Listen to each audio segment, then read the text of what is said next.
ansiosos pela vossa vida, quanto ao que haveis de comer ou beber, nem pelo vosso corpo, quanto ao que haveis de vestir.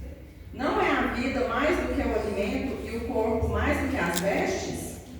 Observai as aves do céu, não semeiam, não colhem, nem ajuntam em celeiros, contudo, vosso Pai Celeste as sustenta. Porventura, não valeis vós muito mais do que as aves? Qual de vós, por ansioso que esteja, pode acrescentar um côvado ao curso da sua vida? E por que andais ansiosos quanto ao seu vestuário? Considerai como crescem os lírios do campo. Eles não trabalham nem fiam. Eu, contudo, vos afirmo que nem Salomão, em toda a sua glória, se vestiu como qualquer deles. Ora, se Deus veste assim a erva do campo, que hoje existe e amanhã é lançada no forno, quanto mais a vós outros, homens de pequena fé. Portanto, não vos inquieteis dizendo, que comeremos, que beberemos, ou com que nos vestiremos? Porque os gentios é que procuram todas estas coisas. Pois vosso Pai Celeste sabe que necessitais que necessitais de todas elas. Buscai, pois, em primeiro lugar o seu reino e a sua justiça, e todas essas coisas vos serão acrescentadas. Portanto, não vos inquieteis com o dia de amanhã, pois o amanhã terá os seus cuidados. Basta ao dia o seu próprio mal. Amém. Muito obrigada, irmãos. Podemos sentar. Aleluia. Em primeiro lugar, quero agradecer a oportunidade, o convite do pastor Esmair para estar aqui essa noite. É sempre um motivo de alegria, né? E é uma responsabilidade muito grande ministrar a palavra do Senhor. Eu sempre fico muito alegre também, porque a igreja da minha mãe, né, Elci, está sempre falando aí com muito entusiasmo de todos os trabalhos da igreja. Então é uma alegria muito grande estar aqui e poder louvar ao Senhor juntamente com os irmãos, refletirmos na palavra de Deus, buscarmos mais sabedoria da palavra do Senhor. E nessa noite, o Senhor falou no meu coração para falar aos irmãos sobre a ansiedade. Deixa eu só abrir meu esboço aqui.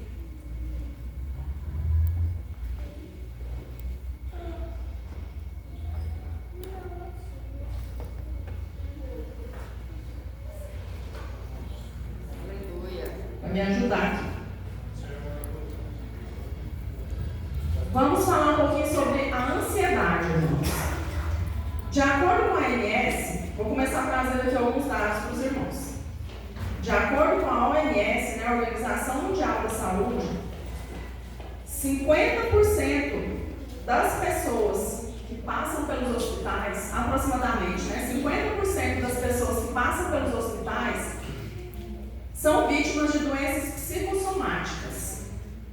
As doenças psicossomáticas são doenças que é uma condição em que os fatores psicológicos, como o estresse, a ansiedade, desencadeiam algum problema físico. Outras condições, como medo, traumas, conflitos emocionais, vai influenciar ou intensificar alguma condição de problema de saúde. Não são sintomas imaginários. Às vezes a gente pensa, a pessoa está inventando. Às vezes uma pessoa está com dor, vai ao hospital, faz um monte de exame e não consegue encontrar nada. A pessoa não está inventando aquilo. Ela não é algo que ela acha que está sentindo ou não sentindo. Na verdade, sente mesmo. Então não são sintomas imaginários. É um funcionamento do organismo, né, por meio de um mecanismo de defesa, é biológico mesmo. E quais são esses sintomas? Pode ser dor, às vezes sintoma alérgico, pessoas têm alergia, coceira, pode ser falta de ar, palpitação. Já viu quando a gente está ficando um pouco ansioso, a gente fica com falta de ar, o coração parece que fica mais acelerado. E às vezes alteração no sistema digestivo, no intestino, no estômago. Quantos irmãos aqui já ouviram falar de úlcera nervosa? Os irmãos já ouviram falar? Pois é, então é uma condição física mesmo que causa, por causa de problemas emocionais, de problemas de ansiedade. E o Brasil continua sendo o país com a maior pessoas ansiosas do mundo. O Brasil é o país mais ansioso do mundo. De acordo com as informações também da OMS, dados da OMS, 9,3% da população brasileira é ansiosa. Isso significa que a cada 100 pessoas, 9 pessoas sofrem com transtorno de ansiedade, algum tipo de ansiedade. Então, provavelmente, aqui tem uma possibilidade de termos algumas pessoas que passam por isso, pela situação da ansiedade. Ou, às vezes, você conhece alguém, né, um ente querido, um familiar, um amigo que passa por isso. Então, é uma prevalência muito grande. A gente é o país mais ansioso do mundo, infelizmente. Então, a ansiedade claramente é um grande problema e é um dos maiores problemas da nossa atual geração. Ela aflige pessoas de todas as classes sociais, de todos os credos religiosos. A gente, por ser crente, não está imune a isso, a gente passa por isso, infelizmente. E praticamente todas as faixas etárias. Crianças podem sofrer com ansiedade. Ainda mais hoje, né, que as crianças estão com muito excesso de informações, muitas atividades, a escola, esporte, aula de reforço, as telas, né, que infelizmente é um mal também da nossa geração. Tem muitos benefícios, mas para crianças praticamente não tem. As telas trazem muita ansiedade, excesso de informação demais para as crianças. Os adolescentes que passam por fases difíceis, né, por necessidade de aceitação, problemas de identificação da sua identidade, aparência, pressão dos amigos, vestibular e medo de não corresponder às expectativas dos familiares. Isso gera muita ansiedade nos adolescentes. Os jovens, por passar pela questão da escolha da profissão, que profissão que vai ter, se vai casar ou se não vai, como que vai ser o mercado de trabalho, se vai ser bem aceito, se vai dar certo, se vai fazer as escolhas certas ou não, se depois vai se arrepender das suas escolhas. Os adultos, que a gente chega aí no auge da vida, né? Contas para pagar, família para sustentar, filhos para educar, preocupação com o sucesso profissional, se a sua profissão realmente está indo no caminho certo, saúde, casamento, muitas questões que podem nos levar à ansiedade também. E os idosos, que também, embora os idosos, muitos idosos ainda têm um certo preconceito, né, a reconhecer problemas relacionados a transtornos de ansiedade, mas os idosos também passam por isso.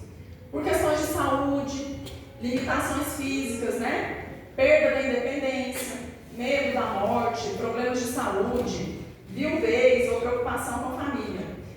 Então nós podemos notar que todas as faixas etárias têm muitos motivos para gerar ansiedade, infelizmente. E falando sobre a ansiedade, o que é que não é ansiedade? O que é que não é ser ansioso? É uma pessoa previdente, ou seja, uma pessoa organizada, que planeja o futuro, que é organizada, que trabalha, é uma pessoa sábia, que preocupa com o amanhã numa medida saudável. Essa pessoa ela não é ansiosa. Se preparar para o amanhã de forma responsável e diligente é muito importante, porque a gente garante segurança para a nossa família, para os nossos filhos. Isso faz evitar o estresse e a ansiedade, né? Olha só a formiga, né? A formiga, tem até a musiquinha da formiga, das crianças aí, que a formiguinha corta a folha e carrega. Então, né, quando deixa a outra leva, a formiga ela é previdente. Ela trabalha durante o verão para acumular o alimento do inverno. Então, ela é precavida, ela se prepara bem. E as pessoas que não se preocupam de forma sadia com o futuro são negligentes com a própria vida e com a vida de seus familiares, muitas vezes. Então, esse tipo de preocupação, esse tipo de trabalho, de organização, de planejamento, isso não é ansiedade. Então, o que é ansiedade? Pela perspectiva da psicologia psicológica, a ansiedade é uma resposta natural do organismo diante da percepção de uma ameaça ou de uma situação futura incerta. Ela vai preparar o corpo para agir e torna-se um problema quando é intensa, quando intensifica, né? Ou deixa o ser humano agir de forma começa a preocupar demais com o futuro, preocupar demais com questões que não estão no nosso controle e que muitas vezes, às vezes, vai nem acontecer. Isso é ansiedade. Isso compromete a nossa qualidade de vida, né? E pela perspectiva da fé, o que é? É um resultado de olharmos para os problemas da vida em vez de olharmos para o nosso Deus. Quando a gente olha demais para os problemas da vida, a gente não olha para Deus. Então, é uma tendência do nosso coração de carregar aquilo que Deus não quer que a gente carregue. O Senhor não quer que a gente carregue problemas ou questões que Ele está preparado para resolver para nós. É quando a preocupação com o futuro ocupa um lugar na confiança da providência de Deus. Ela também pode ser interpretada como resultado de duas coisas: culpa ou problemas mal resolvidos em relação ao passado e a preocupação exagerada em relação ao futuro.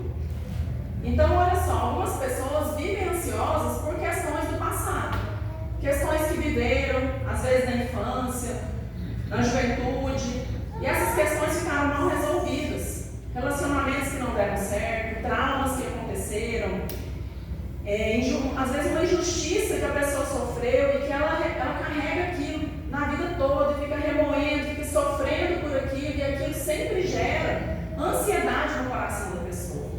E Deus não quer isso da gente. A pessoa então vai viver ansiosa, angustiada, prisioneira desse sentimento, desse pensamento, dessa questão do passado que ainda atormenta ela até hoje. E tem situações que às vezes a pessoa até acha que resolveu. Não, essa situação está bem resolvida na minha vida, mas lá no fundo, sempre quando você está passando por uma situação triste, de angústia, você lembra desse fato e isso te traz tristeza, angústia e pode te deixar ansioso. Ou às vezes esse problema está relacionado a uma culpa, algo que você fez e que hoje você se arrepende. E você fica também remoendo essa situação, né? Algum deslize que cometeu na vida. Às vezes falta pedir perdão para alguém. Ou às vezes você pediu perdão e a pessoa não quis te perdoar. Ou às vezes a pessoa te perdoou. Você já pediu perdão para Deus, mas mesmo assim você não se perdoa. Isso é um problema muito grande que também nos traz ansiedade. Mas o Senhor nos diz lá em Isaías 43, 25. Eu mesmo sou o que apago as tuas transgressões por amor de mim, dos teus pecados não me lembro mais. Então, se tem alguma questão relacionada na sua vida, que você não se perdoa, que você se culpa constantemente, lembre-se que todos os nossos pecados são imediatamente apagados pelo Senhor a partir do momento que nós nos convertemos, que nós aceitamos a Ele como Senhor e Salvador da nossa vida. E em relação ao futuro? O problema da ansiedade em relação ao futuro. A pessoa vive demasiadamente preocupada com o que vai acontecer. Será como que vai ser a minha vida? Será que eu vou ter dinheiro? Será que eu vou ficar doente? Será que vai acontecer alguma coisa ruim com os meus filhos? E se eu for viajar e sofrer um acidente? E se acontecer alguma coisa de ruim com alguém que eu amo? Tem pessoas que o tempo todo estão com medo de alguma coisa ruim acontecer. Está preocupado com questões que não estão no nosso controle. Isso é um dos maiores problemas da ansiedade, né? Eu tinha um medo muito grande de entrar em avião, de andar de avião. Primeira vez que eu andei sozinha e eu não foi uma sensação muito boa. Eu ficava pensando assim, meu Deus, esse negócio é alto demais, meu filho está lá embaixo, ele não está aqui comigo, se eu morrer ele vai ficar sem mãe. E aquilo me atormentava. E quando foi preciso andar de avião de novo, eu ficava apavorada. E muitas vezes eu fiquei. Já andei de avião algumas vezes. E aí quando eu fui andar com meu marido, a primeira vez eu ficava falando e ele não tinha medo nenhum. Passa um pouco, até ele começou a ficar preocupado. Ele falava assim, meu Deus do céu, você fala tanto que eu estou começando a ficar preocupado com medo de entrar em avião. Mas eu comecei a refletir e orar ao Senhor para tirar isso do meu coração. Eu confesso que não é a coisa mais maravilhosa do mundo, não, quando eu preciso entrar no avião. Mas hoje é muito diferente. Hoje já tem a consciência de que o Senhor está no controle de tudo, absolutamente tudo. O dia que ele tiver que me levar, vai ser dentro do avião, vai ser no chão, vai ser numa cama, no quarto, vai ser em qualquer lugar. Ele está no controle absoluto das coisas. Então, o que vai adiantar eu ficar com esse medo, às vezes me privar de algo, uma bênção que o Senhor quer me dar, por um medo de algo que não está no meu controle? Então, esse tipo de medo, esse tipo de ansiedade que gera na gente diante de algumas situações, isso traz muito impacto negativo na nossa vida. A palavra ansiedade no grego, ela significa puxar em direção oposta. Então a gente imagina assim um fio e a gente puxa os dois lados em direção oposta. Estrangular, sufocar, asfixiar e dividir. Esse é o significado literal da palavra. Então, é o mesmo que o coração dividido entre confiar em Deus e olhar para o nosso problema sem confiar no Senhor e tentar controlar aquilo que pertence ao futuro e não está ao nosso alcance de resolver. Então, esse é o significado literal. Vindo para o nosso contexto bíblico, que a gente leu aqui em Mateus, capítulo 6, do versículo 25 em diante. Depois dessa breve introdução aí, sobre o que é ansiedade, o que não é, os males da ansiedade, as estatísticas em relação à ansiedade. Esse texto bíblico aqui, essa passagem foi proferida pelo próprio Jesus. É uma das partes do Sermão do Monte, o famoso Sermão da Montanha, o Sermão do Monte. Esse sermão, ele está nos capítulos 5, 6 e 7 de Mateus. Então, é um longo sermão, com muitos ensinamentos de Jesus. Ele foi registrado por Mateus, é o maior discurso de Jesus registrado por Mateus. Nesse sermão, Jesus falou sobre as bem-aventuranças, sobre a lei, sobre a ira, o adultério, juramentos, sobre amar os inimigos, sobre o divórcio, sobre a oração, sobre como orar corretamente, a oração do Pai Nosso está escrito aqui no Sermão do Monte. Sobre o jejum, dinheiro e, por fim, a ansiedade. Então, olha só como esse é um assunto importante para nós refletirmos. Jesus, ele fez não foi tudo em um dia só, Eu imagino que foram alguns dias de ensinamentos de Jesus, ele ensinava para a multidão. E ele estava ensinando o comportamento que ele espera de nós como cidadãos do reino. Os comportamentos que ele espera de nós, ele fez aqui nesse sermão, E ele fala sobre várias necessidades do ser humano, todas essas que eu comentei com os irmãos. Questões morais, espirituais e comportamentais. Então Jesus está esperando quais os comportamentos que ele espera de nós como servos de Deus, como filhos do Senhor. E ele encerra esse sermão falando sobre ansiedade, no capítulo 6. Para a gente compreender melhor, aqui a partir do versículo 25, se os irmãos voltarem a Bíblia dos irmãos aí lá no capítulo 6, no versículo 19 e 21, no versículo 19 e 21, Jesus vai falar sobre acumular tesouros no céu e não na terra. No versículo 22 e 23, ele vai ensinar sobre ter um olhar saudável voltado para Deus.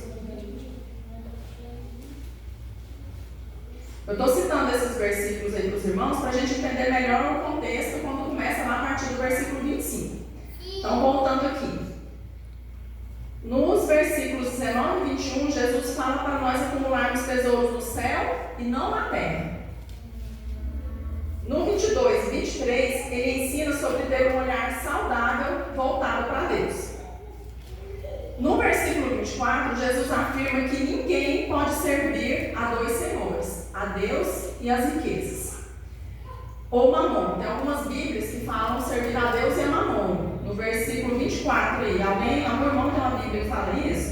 Sim, a minha. A sua fala?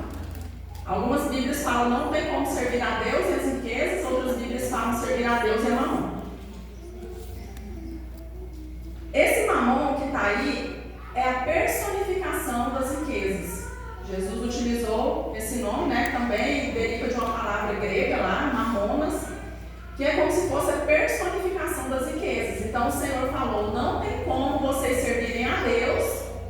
e as riquezas. Aleluia. Por quê? Porque as riquezas e o dinheiro, ele facilmente ocupam um lugar no nosso coração. E quantas preocupações o dinheiro nos traz? Não é verdade, irmãos? Quantas preocupações? Como a gente fica nervoso, ansioso, preocupado com o futuro por causa de dinheiro? A gente pensa nas contas que tem para pagar no dia de amanhã e fica preocupado. Senhor, mas como que eu vou fazer? Meu Deus, e agora? Eu não tenho dinheiro para isso. E o dinheiro, ele acaba sendo a raiz de muitos males na vida de muitas pessoas, em casamentos, em relacionamentos. E a gente fica preocupado demasiadamente. A escassez de dinheiro, então, é muito triste. É muito triste mesmo. Não assim, não vamos romantizar, né, dizer que é simples, que não é. A falta de dinheiro, ela traz muitos problemas para a nossa vida. Nos deixa muito preocupados e ansiosos, buscando melhores condições de vida. Mas quando a gente olha para a situação, para o problema da falta de dinheiro, isso nos gera muita ansiedade e faz a gente tirar os olhos do poder de Deus em prover para a nossa vida e começa a olhar somente os problemas da falta de dinheiro e os problemas da riqueza. Ou às vezes, a pessoa até tem uma boa condição financeira e ela começa a fazer daquilo um Deus na vida dela. Ela fica ansiosa com medo de perder o dinheiro que ela já tem. Ela começa a colocar a confiança dela no dinheiro que ela tem e não no Senhor. Mamon, então, as riquezas, é um grande problema nas nossas vidas. E o Senhor Jesus falou isso aqui no versículo 24 do capítulo 6 de Mateus. Então, quando uma pessoa tem pouco dinheiro, ela deve buscar alternativas dignas de melhorar a sua vida, trabalhar dignamente, confiar no Senhor, ser um dizimista e ofertante fiel, buscar em Deus sabedoria e estratégias para conseguir melhorar suas condições financeiras. Esse é o comportamento que o Senhor espera de nós em relação ao dinheiro. E quando a gente está em condição de sermos abençoados, se você já é abençoado financeiramente, ore ao Senhor para que te dê um coração doador, um coração de quem se preocupa com as pessoas, porque é isso que o Senhor espera de nós. O Senhor espera que nós, principalmente nós como crentes, se nós temos uma boa condição financeira, que nós preocupemos em abençoar os nossos irmãos. É por isso que o Senhor prospera os seus servos. Glória. Deus não nos prospera para nós ostentarmos, para nós sermos melhor do que o outro. Deus prospera aqueles que dão com alegria. A própria palavra do Senhor diz isso. Que o Senhor abençoa aquele que dá com alegria. Então, a nossa relação com o dinheiro deve ser essa. O Senhor falou e enfatizou isso aqui no versículo 24. E voltando então no contexto aqui do versículo 25 em diante, quando o Senhor começa a falar aqui sobre a ansiedade, Ele está relacionando com essa parte anterior, dos versículos 19 em diante, que é sobre os tesouros, né, para acumularmos tesouros do céu, que é para não servirmos o dinheiro. Por isso ele começa o versículo 25 dizendo assim, por isso o quê? Pelas questões terrenas. Por isso, né, por essa preocupação de tesouros na terra, das riquezas. Por isso eu vos digo, não andeis ansiosos pela vossa vida. Esse é o contexto do versículo 25 em diante que nós lemos aqui. O Senhor está continuando esse ensinamento anterior, está nos explicando, está nos ensinando o que ele começou a partir do versículo 19, a falar qual é a nossa conduta em relação às coisas terrenas. Amém, irmãos? Amém. Glória. Os irmãos estão conseguindo me acompanhar? Conseguindo entender? Então, nós vamos falar sobre 3 aspectos da ansiedade. Por que a ansiedade surge? O que ela causa em nossas vidas? E como nós podemos combater a ansiedade? Deixa eu ver as horas.